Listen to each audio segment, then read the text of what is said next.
मग कसा वाटला महा एपिसोड? काकीजी तुमची सिरियल तर एकदम हिट आहे, हिट. पण पण इतके वियर्ड आयडियाज तुमच्या डोक्यात येतात कुठून? अगं सिमरन, त्या अरुला कमीपणा आणण्यासाठी मी काहीही करू शकते. मला ऍटिट्यूड दाखवते. ऍटिट्यूड सुद्धा श्रीमंतांना शोभतो, त्यांनी माज करायचा असतो. इथे तर आपण नम्र वाटू इतका माज आलाय तिला. बघितलंस ना त्या दिवशी केवढं सुनावलं मला तिने. हो ना, आणि ते पण साध्या ड्रिंक्स वरून. म्हणूनच मला तिची जिरवायची होती आणि जिरवलीच. मस्त अपमान झाला तिचा सगळ्यांसमोर, खास करून त्या इरावती समोर आणि अनन्या समोर. पण काकीजी, अनन्या तर मम्मीजींचीच बाजू घेत होती ना. ते तिला इम्प्रेस करायचं भूत चढलंय ना डोक्यावर, म्हणून. थोडे दिवस चालेल, मग काही दिवसांनी कळेल अरू किती जुन्या विचारांची आणि कंजूस येते. मी अनन्याच्या मनात असं विष घालवेन की हळूहळू तिलाही अरूचा राग येईल. मी अरू आणि अनन्या दोघींमध्ये कायमची आणि मोठी दरी कशी निर्माण करते ना, तू बघच. काकीजी, दरीवरून आठवलं, माझ्या पोटात खड्डा पडलाय. भूक लागली खूप. काहीतरी खाऊया का आपण? चल, आज लंचला जाऊया आपण. आपली विक्ट्री तर सेलिब्रेट करायलाच पाहिजे ना. हा. जाता जाता अरूचा पडलेला चेहरा बघितला ना तर 2 घास जास्तच जातील.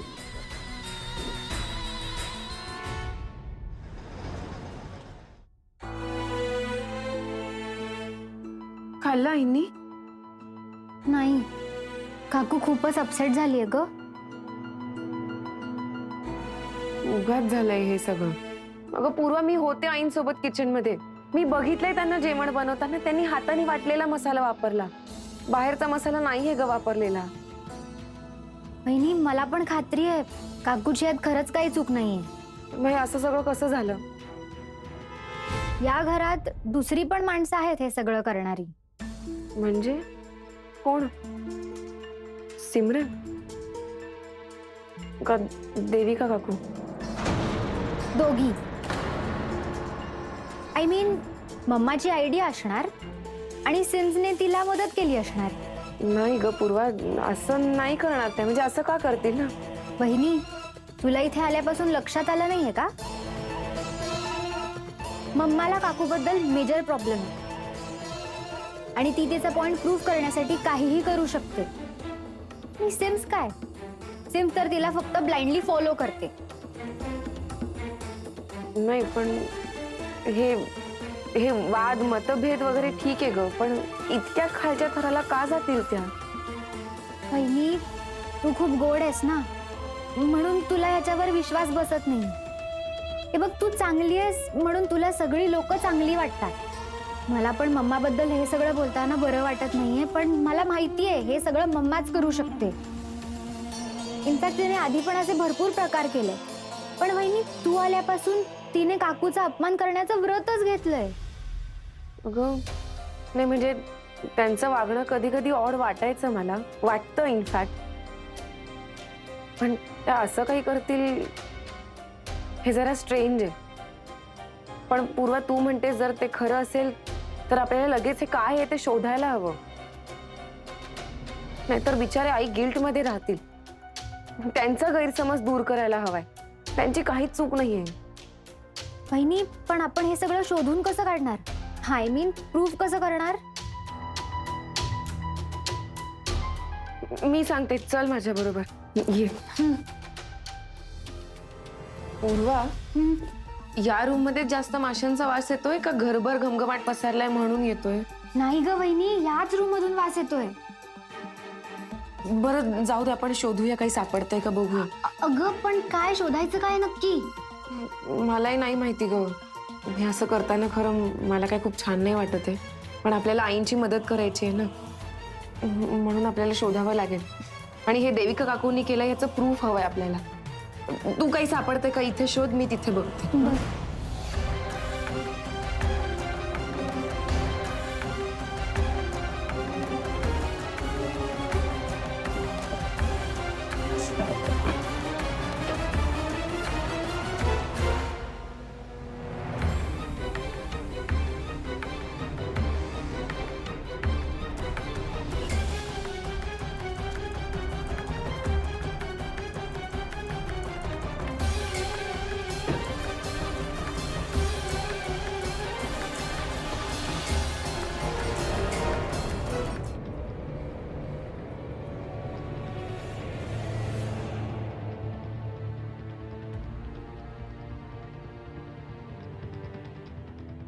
वहिनी,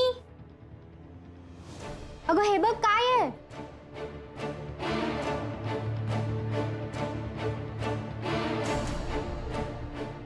यावर मसाल्याचं पाकिट विकत घेतलंय असं दिसतंय. अगं, पण देविका काकू का घेतील मसाला विकत? त्या तर किचन मध्ये पाऊल पण ठेवत नाही, मग कसली गरज त्यांना? जाऊ दे, आपण बघू अजून काही सापडतंय का. पूर्वा, हे धर जरा. थांबा, मी आलेच.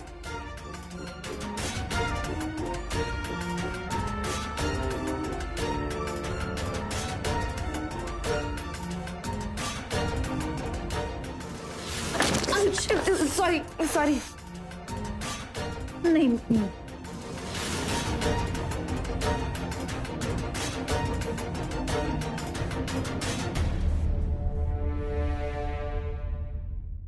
पूर्वा, त्या डस्टबिन मध्ये ती चिळ्या माशांची पिशवी आहे जी मी देविका काकूंच्या हातात बघितली होती.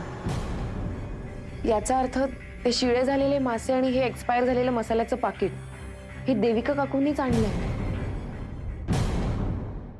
अगं वहिनी, पण हे असं एक्सपायरी डेट उलटून गेलेलं पाकिट वगैरे दुकानात मिळतं? अगं मिळतात. मी कितीतरी वेळा दुकानदारांशी भांडले की तुम्ही फ्रेश पाकिटं देत जा म्हणून. अगं ते खपवतात, पण आपल्यालाच लक्ष देऊन घ्यावं लागतं. पण हे पाकिट तर देविका काकूंनी मुद्दाम आणलेलं दिसतंय. करेक्ट. का केलं देविका काकूंनी असं? नाही म्हणजे त्या माझ्याशी आणि अथर्वशी तर किती छान वागतात, मग हे असं का वागल्या त्या? वहिनी, हे बघ, मम्मा तुझ्याशी चांगलं वागते कारण तू या घरात काकूच्या मनाविरुद्ध आलीस. आणि तू आलीयस म्हणून काकू खुश नाही आणि ह्याचाच मम्माला खूप जास्ती आनंद होतो. पण का असं? आईने काय केलंय असं? अगं वहिनी, हे बघ, काकू काटकसर करते, उगाच पैसे उधळत नाही, स्वतःवर खर्च कमी करते आणि घरातली सगळी कामं करते. इन शॉर्ट, मिडल क्लास घरातली एक साधी होममेकर. आणि ह्याचाच मम्माला खूप राग येतो आणि म्हणून ती अशी वागते काकूशी. अगं पण असं करायची काय गरज आहे? आपण एका कुटुंबातले होत ना, मग एकमेकांना सपोर्ट करायला पाहिजे, असं इन्सल्ट करू नये. अगं वहिनी, मम्मा काकूचा इन्सल्ट करण्यासाठी काहीही करू शकते. वहिनी, तू प्लीज काकूला यातलं काहीच सांगू नकोस, तिला खूप वाईट वाटेल. मला कळलंय पूर्वा सगळं. निदान तुम्ही तरी माझ्यापासून लपवू नका या गोष्टी. मला अंदाज होताच की देविकानेच असं काहीतरी केलं असेल. माझा अपमान व्हावा म्हणजे सगळ्यांसमोर, विशेषतः माझ्या नवीन सुनेसमोर, तिच्या आईसमोर माझी मान खाली जावी, यासाठीच देविकाने केलं असणार आहे. आई, तुम्ही वाईट नका ना वाटून घेऊ. आणि डोंट वरी, मी मामाला सगळं अगदी खरं खरं सांगेन. नाही नाही, त्यांना काही सांगू नकोस. घरातल्या गोष्टी चार भिंतीत राहिलेल्याच बऱ्या असतात. बाहेर गेल्या की वाऱ्यासारख्या पसरतात आणि ते व्हायला नकोय. ठीक आहे, तुम्ही म्हणताय तर नाही सांगत मी मम्माला काही. पण आई, हेही इतकंच खरं की घरातल्या लोकांना कळलं पाहिजे एकमेकांशी कसं वागायचं ते. आणि जर ते कळत नसेल तर ते कसं समजावून सांगायचं हे मला समजलंय.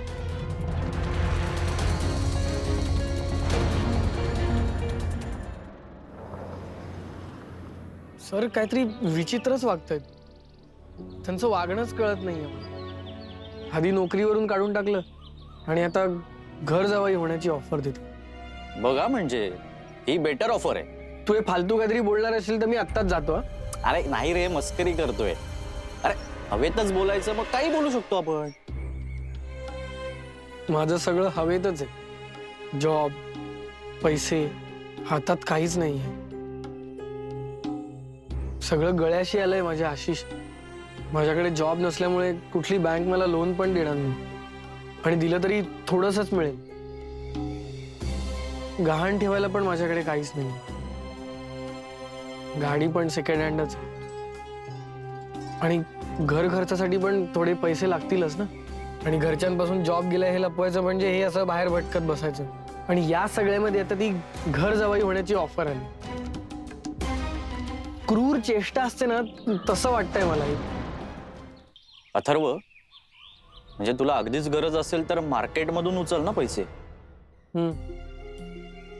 पण जास्त इंटरेस्टने देतील ना ते पैसे. हो, पण मग तुला इमिजिएट पैसे मिळतील. हा फक्त जेवढी गरज आहे तेवढे उचल आणि वेळच्या वेळी परत कर. हो, जॉब मिळाला तर मी पैसे परत करू शकेन ना. काय करायचंय?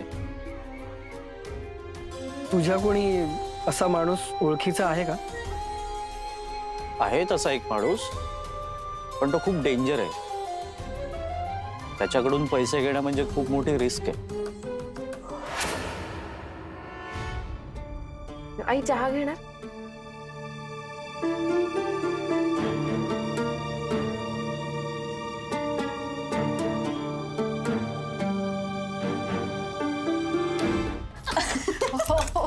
काकीजी, हा, तुम्ही ना कधीतरी चंडीगडला चला. तिथे ना एक से एक रिच लोक आहेत. तो सूट आपण बघितला ना, हा, त्यावर रिअल डायमंड होते बटनच्या जागी. नक्की. आज जेवून जेवून खूप थकलोय. ए पूर्वा, जरा पाणी आण ना. हो.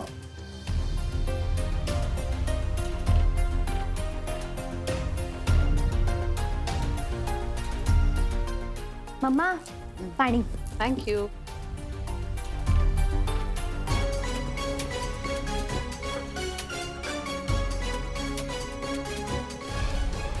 मम्मा, हम्म, तुझा मेकअप असा का झालाय? काय झालं माझ्या मेकअपला? ए सिमरन, बघ माझा मेकअप बरोबर आहे ना?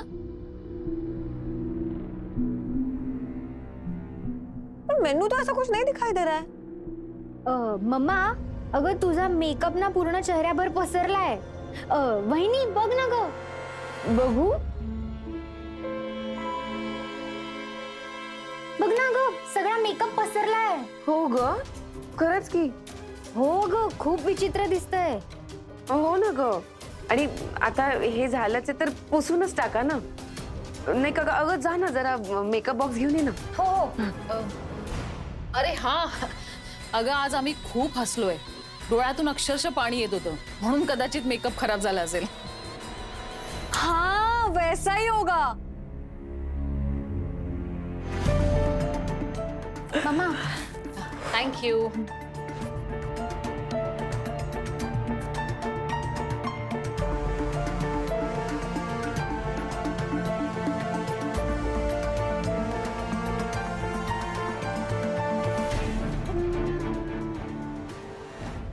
मम्मा, अगं काय करतेस तू? हे ओरडायला काय झालं?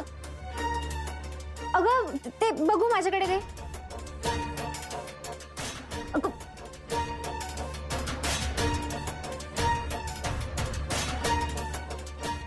ओ नो, मला वाटलंच होतं. जेव्हा मम्मानी बॉटल उघडली होती ना, तेव्हाच एक विचित्र वास आला होता. हो. विचित्र वास? कसला वास आला तुला? अगं मम्मा, हे मॉइश्चरायझर जुनं झालंय. तुला माहितीये का, ह्याची एक्सपायरी डेट उलटून गेलीये. कॉस्मेटिक्सची पण एक्सपायरी डेट असते? हो, कॉस्मेटिक प्रोडक्ट्सची पण एक्सपायरी डेट असते. आणि जर ते तसेच वापरले ना तर ॲलर्जी येते. मम्मा, म्हणजे आता तुझ्या चेहऱ्यावर पूर्ण पुरळ येणार? ओ माय गॉड, आणि तुझा चेहरा पूर्ण लाल होणार? हो गॉड, मग अँटीबायोटिक्स घ्यावे लागणार फॉर दिस ॲलर्जी. नाही नाही, असं शक्यच नाहीये. मी डेट वगैरे सगळं बघून घेते ग. असं कसं? तुम्ही मॉल मधनच घेतले ना हे प्रोडक्ट्स? नाही, खालच्या केमिस्ट कडनं. अहो, मग मॉल मधनं घ्यायचे ना.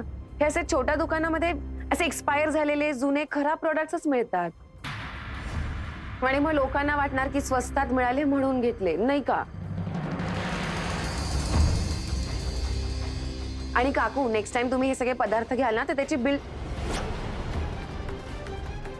पदार्थ म्हणाले का मी?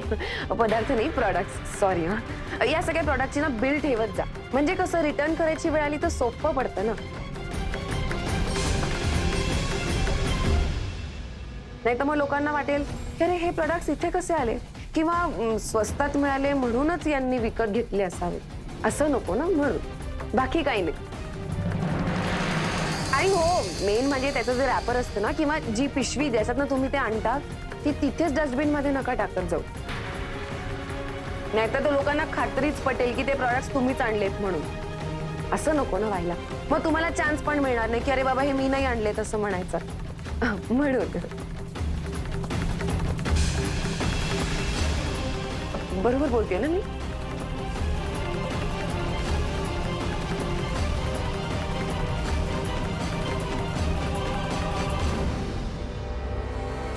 आता एवढं लागलंच आहे चेहऱ्याला क्रीम म्हणजे, तर ते पुसूनच टाका ना. काही झालं तर बघता येईल काय करायचं त्यावर ते. आणि अगदीच काही झालं तर आई आहेत ना, त्या सांगतील काहीतरी घरगुती उपाय. ते करून बघूया है ना. सांगाल ना आई.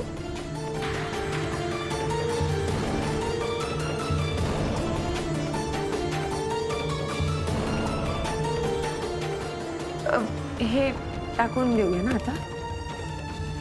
अगं तू अभ्यास कर ना. ये. हो.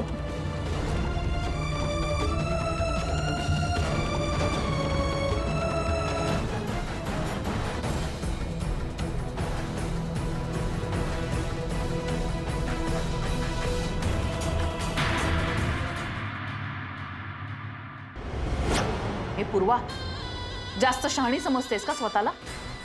आईपेक्षा मोठी झालीस आता. अगं पण मम्मा मी काय केलंय? अनन्या काल आली आहे या घरात. तिच्या बरोबर मिळून तू माझ्या विरुद्ध कट रचतेस. लाज नाही वाटत तुला? पण मग तू का वागलीस काकूशी असं? That's none of your business. हे बघ पूर्वा, अरुचं आणि माझं कधीही पटलेलं नाहीये आणि कधी पटणारही नाही. आणि आमच्यात जे आहे ना ते आम्ही आमचं बघू. तुला किंवा अनन्याला मध्ये पडायची गरज नाहीये. त्यामुळे तूही लांब राहा आणि त्या मूर्ख अनन्यालाही सांग की लांब राहा म्हणून. मला अक्कल नका शिकवू दोघी. मम्मा पण कालपर्यंत अनन्या वहिनी तुला खूप आवडत होती ना. आय मीन तू तिच्यासाठी काकूशी भांडलीस, मग आज अचानक ती तुला मूर्ख वाटायला लागली. जास्त तोंड चालतंय तुझं.